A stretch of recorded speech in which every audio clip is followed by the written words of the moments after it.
Wisconsin volleyball's disastrous loss to Penn State is nothing but a distant memory now. Neither the cold nor the snow could cool off the Packers' red-hot offense this evening. It may be the last day of the year, but the Big Ten season is just beginning for Wisconsin basketball. Today's game against Purdue was a little bit of good and bad. Sadly, Melvin Gordon's record-breaking performance last weekend against Nebraska was broken just 1 week after it was set.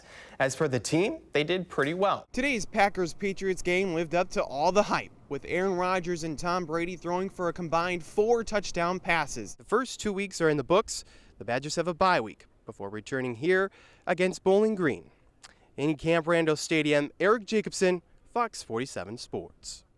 It's safe to say for Madison Capital's Alec Vanko, hockey is a family affair. First game, I think my mom ordered 32 tickets. I think she called in. And like other sports at a young age, the long drives and weekends often require lots of family support. It takes a lot of work, from the parents driving you to practice every night to the hotel rooms that they spent the money on, and in the weekends it's a lot of work.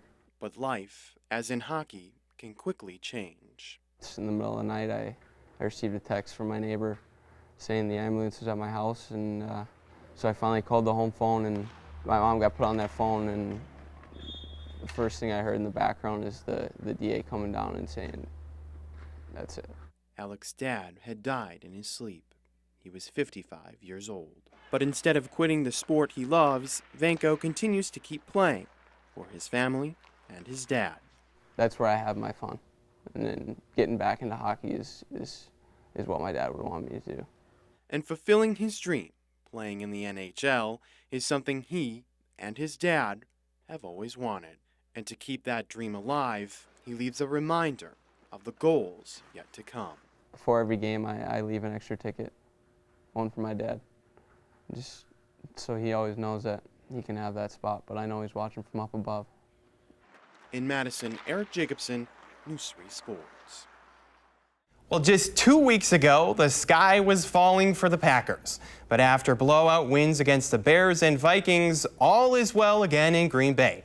Standing in their way of a 4-2 start are the Dolphins. To Sun Life Stadium in Miami we go for this one. We start with the Packers' first drive, and Aaron Rodgers making it look really, really easy. The pass to Jordy Nelson is perfect, and the Packers go up 7-0. The Dolphins hang around in this one, however. Fourth quarter, Ryan Tannehill with the play fake and finding Mike Wallace in the end zone for the touchdown. The Dolphins take the 24-17 lead. Aaron Rodgers given one last chance, down 4 on the last drive, ball on the Dolphins 15. Rodgers signals that he's going to spike, and the defense falls for it. The pass to Devontae Adams gives the Packers a first down with just 6 seconds remaining. That is all that Rodgers needs. The pass to Andrew Corliss is good. The Packers win 27-24. Sadly, Melvin Gordon's record-breaking performance last weekend against Nebraska was broken just 1 week after it was set. As for the team, they did pretty well. But by Melvin Gordon's standards, it was a letdown. 264 all-purpose yards and 2 touchdowns, but none bigger than his touchdown run for the winning score. Regardless of what records are broken, Gary Anderson and company will take the win. Yesterday's Wisconsin-Boise State basketball game started at 9 p.m. here in Madison. According to Bo Ryan, that's well past his bedtime. Not to worry, however, here's what you missed last night. Bo Ryan and company ready for the late-night contest. They might as well call this the Frank Kaminsky show. Prevent him from shooting down low? No problem. From State Street for 3, and it's good. The Badgers starting out strong. Later on, it's him again on the rebound after the Dugan miss down low.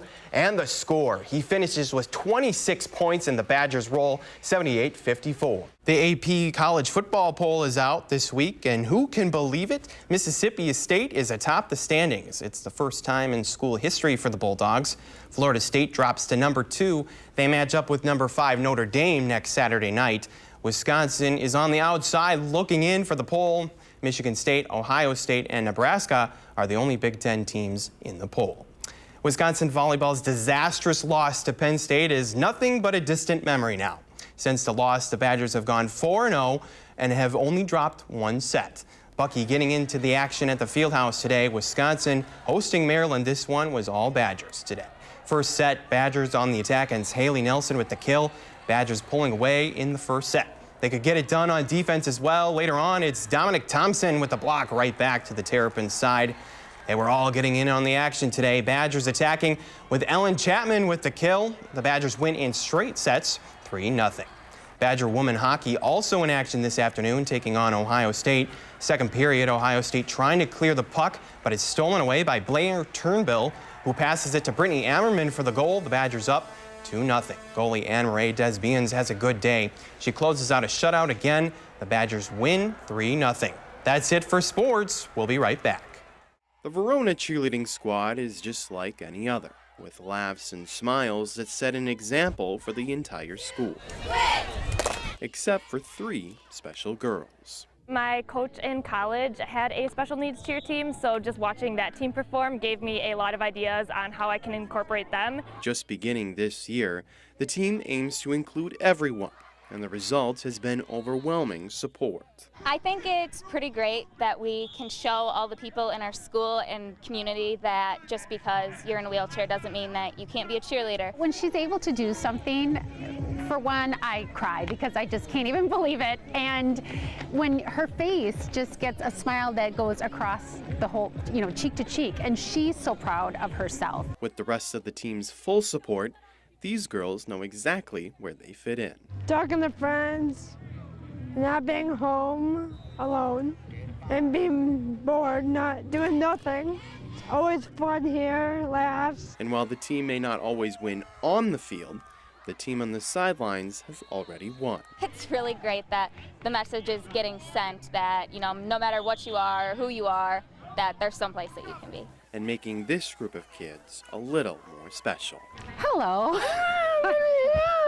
In Verona, Eric Jacobson, News 3 Sports. Your first time is thrilling. Really scary, but thrilling. You might say it's a little crazy, but the folks at the Rock Aqua Jays jet skiing team are flying sky high. Over water, of course, on skis. You have to be both strong physically, and also what people don't know is you have to be pretty strong mentally. Imagine going to the gym and standing under 1,000 pounds. That's the equivalent of it. With ages ranging from 3 to 50, there's a role for everyone and anyone. Well, our veteran skiers definitely add a lot to the team. A lot of knowledge. Most of them have been around for decades. The younger skiers, a lot of them, their parents ski. They're just kind of born into the club, and they get out there going behind the boat and no fear. But with the national competition a few days away, there's plenty for members to balance, and not just on the water. A lot of these kids learn life lessons that are going to be valuable to them their whole life. They may not understand it right now, but it's interesting. I've gotten quite a few different letters over the years saying, thanks for pushing me, thanks for making me chase my dreams, those kind of things. But with a little practice, everyone can stand tall. In Janesville, Eric Jacobson, News 3 Sports. They don't look like your typical athletes, but don't tell that to these group of kids. Yeah, in my mind I treat it like a sport, but instead of using brute strength like in football, we use our minds. Janesville Parker's Rockin' Robots team does everything a sports team does, even down to the game their robots play. You work as a team, as a well-oiled machine, and it takes a bit of skill to be able to do that and be that fluent. You have to have a game plan. After advancing past the first round of the robot competition, the team headed to the Edward Jones Dome, home of the St. Louis Rams. It was crazy. It was playing in an NFL stadium. We're used to playing on one field in just a corner of a stadium, and now we have 5 or 6 fields in a big NFL stadium. And like a Super Bowl, a little halftime entertainment as well. will.i.am performed at a halftime show. It was breathtaking for me. But like any other athlete, this team is playing for more than just a competition. It's also an opportunity. There are $25 million in scholarships to different universities. Yes, we're going against teams, but we're an alliance together. It's not really about competing, it's about, learning it. And while you might not see them on a basketball court, this team is lighting up the competition. In Janesville, Eric Jacobson, News 3 Sports.